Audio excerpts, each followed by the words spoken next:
Class में हमने discuss किया था मॉलिक्यूलर स्ट्रक्चर ऑफ डीएनए के बारे में। इसमें हमने ये बताया था कि डीएनए की स्टडी किस साइंटिस्ट ने की है और डीएनए का डबल हेलिकल स्ट्रक्चर किस साइंटिस्ट ने दिया था। बात करते हैं नेक्स्ट टॉपिक की। तो डीएनए हमारा किस टाइप का मॉलिक्यूल है, ये मैक्रो मॉलिक्यूल है या माइक्रो मॉलिक्यूल है। तो डीएनए जो हमारा है वो मैक्रो मॉलिक्यूल है। मैक्रो मीन्स होता क्या है, तो मैक्रो वर्ड जो होता है वो लार्ज के लिए यूज़ होता है, यानी जो लार्ज होता है उसके लिए हम क्या यूज़ करते हैं, मैक्रो। और अगर कोई चीज़ स्मॉल है तो उसके लिए हम यूज़ करते हैं माइक्रो।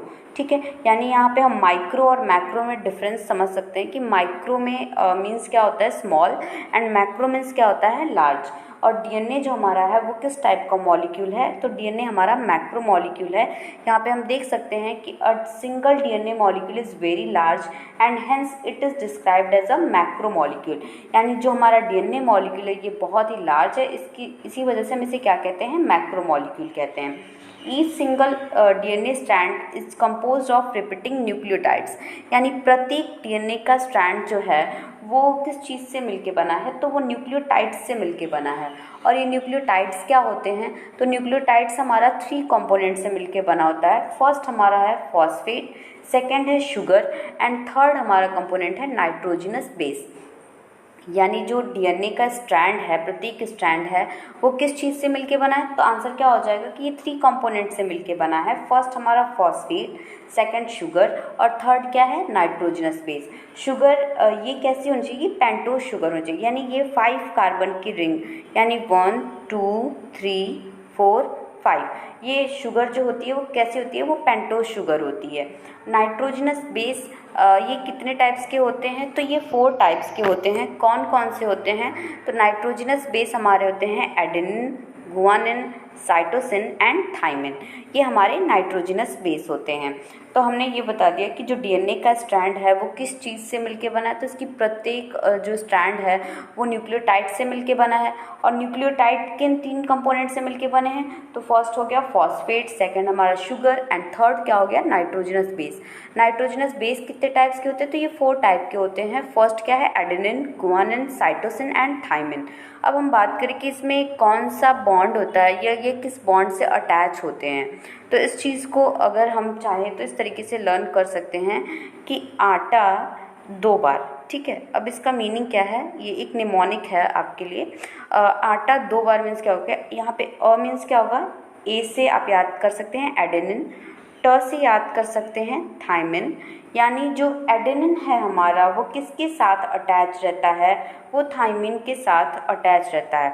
आगे मैंने निमोनिक में क्या लिखा है, आटा 2 बार, यानी 2 बार का यहाँ पे मीनिंग क्या होगा कि यानी एडेनिन और थाइमिन के बीच में डबल बॉन्ड होता है।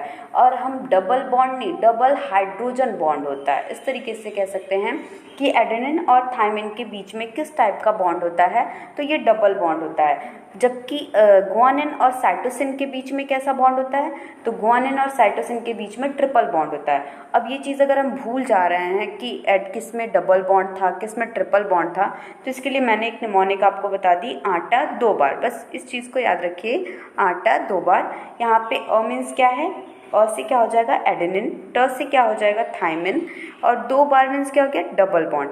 यानी एडेनिन और थाइमिन के बीच में किस टाइप का बॉन्ड होता है, तो हम बता सकते हैं कि एडेनिन और थाइमिन के बीच में डबल हाइड्रोजन बॉन्ड होता है, जबकि गुआनिन और साइटोसिन के बीच में ट्रिपल हाइड्रोजन बॉन्ड होता है। यहाँ पे आप स्ट्रक्चर देख सकते हैं, यहाँ पे ये एक स्ट्रैंड का the basic structure of nucleotide का स्ट्रक्चर बना हुआ है। मैंने बताया भी कि न्यूक्लियोटाइड किन 3 चीज़ों से मिलकर बना है, तो हमारा फर्स्ट क्या था, फॉस्फेट, सेकंड क्या था, शुगर और थर्ड क्या था, बेस। बेस का यहाँ पे क्या मीनिंग है, नाइट्रोजनस बेस। और नाइट्रोजनस बेस कितने टाइप्स के होते थे, तो ये 4 टाइप के, कौन कौन से, एडेनिन, गुआनिन, साइटोसिन और थाइमिन। और मैंने इसके निमोनिक भी बताई आपको कि किसमें कौन सा नाइट्रोजनस बेस किसके साथ अटैच होता है और इसमें कितने बॉन्ड प्रेजेंट होते हैं। तो आटा 2 बार से आप याद रख सकते हैं। यहाँ पे मीन्स क्या है एडेनिन, ट मीन्स क्या है थाइमिन, और 2 बार मतलब डबल हाइड्रोजन बॉन्ड, यानी एडेनिन और थाइमिन आपस में अटैच होते हैं डबल हाइड्रोजन बॉन्ड के साथ, जबकि गुआनिन और साइटोसिन अटैच होते हैं ट्रिपल हाइड्रोजन बॉन्ड के साथ। यहाँ पे आप देख सकते हैं कि यहाँ पे ये न्यूक्लियोटाइड्स बना हुआ है और 2 parallel strand of a part of DNA, यानी ये एक न्यूक्लियोटाइड इधर से और ये आपस में इस तरीके से अटैच हैं। बात करते हैं कि हमने ये भी बताया था कि डीएनए में कौन सी प्रोटीन होती है, तो डीएनए में हमारी हिस्टोन प्रोटीन होती है। अब ये हिस्टोन प्रोटीन के बारे में डिस्कस करते हैं। Histone are the protein that help in the coiling and packing of DNA. ये क्वेश्चन आ सकता है कि डीएनए की पैकिंग में या डीएनए की क्वाइलिंग में, जो डीएनए किस तरीके की क्वाइलिंग होती है, ये कौन करवाता है? तो आंसर क्या हो जाएगा हमारा? Histone protein. जो हिस्टोन प्रोटीन होती है वो डीएनए की क्वाइलिंग करने में, डीएनए की पैकिंग करने में, ये सब वर्क करने में कौन सी प्रोटीन वर्क करती है? हिस्टोन प्रोटीन होती है।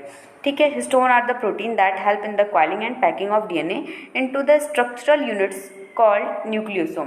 यानी जो डीएनए के स्ट्रक्चरल यूनिट्स, उसको हम क्या बोल सकते हैं? न्यूक्लियोसोम बोल सकते हैं। ठीक है, the DNA strand wind around a core of 8 histone protein called the histone ऑक्टामेयर।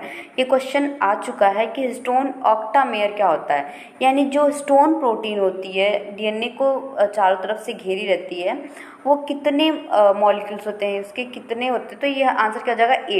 8 की वजह से हम इसको यूज़ क्या कर रहे हैं? Term octa. ऑक्टा यहाँ पे ये चीज़ क्या डिनोट कर रहा है कि ये 8 हिस्टोन प्रोटीन से घिरे होते हैं, और इसे ही हम क्या, each such complex is called nucleosome, और इसे ही हम क्या कहते हैं? न्यूक्लियोसोम कहते हैं। यानी जो ये हमारा सपोज दैट ये हमने कह दिया कि ये न्यूक्लियोसोम है, तो इसमें न्यूक्लियोसोम में क्या होगा कि 8 हिस्टोन प्रोटीन कुछ इस तरीके से होंगे। ठीक है, इसे हम हिस्टोन ऑक्टामेयर भी कहते हैं। ठीक है, जो 8 हिस्टोन प्रोटीन होती हैं, इसको हम क्या कह सकते हैं? हिस्टोन ऑक्टामेयर कह सकते हैं। ऑक्टा वर्ड मैंने बताया ना क्यों यूज़ किया गया है, क्योंकि ये 8 हिस्टोन प्रोटीन है, इस वजह से यहाँ पे ऑक्टा वर्ड यूज़ किया गया है।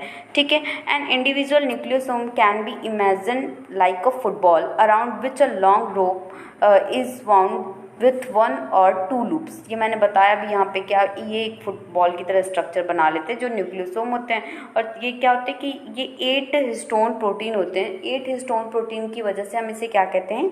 हिस्टोन ऑक्टामेयर कहते हैं। अ सिंगल ह्यूमन क्रोमोसोम में हैव अबाउट मिलियन न्यूक्लियोसोम। यानी जो ह्यूमन का क्रोमोसोम है, वो भी सिंगल ह्यूमन का क्रोमोसोम जो है, उसमें मिलियन न्यूक्लियोसोम प्रेजेंट होते हैं। ठीक है,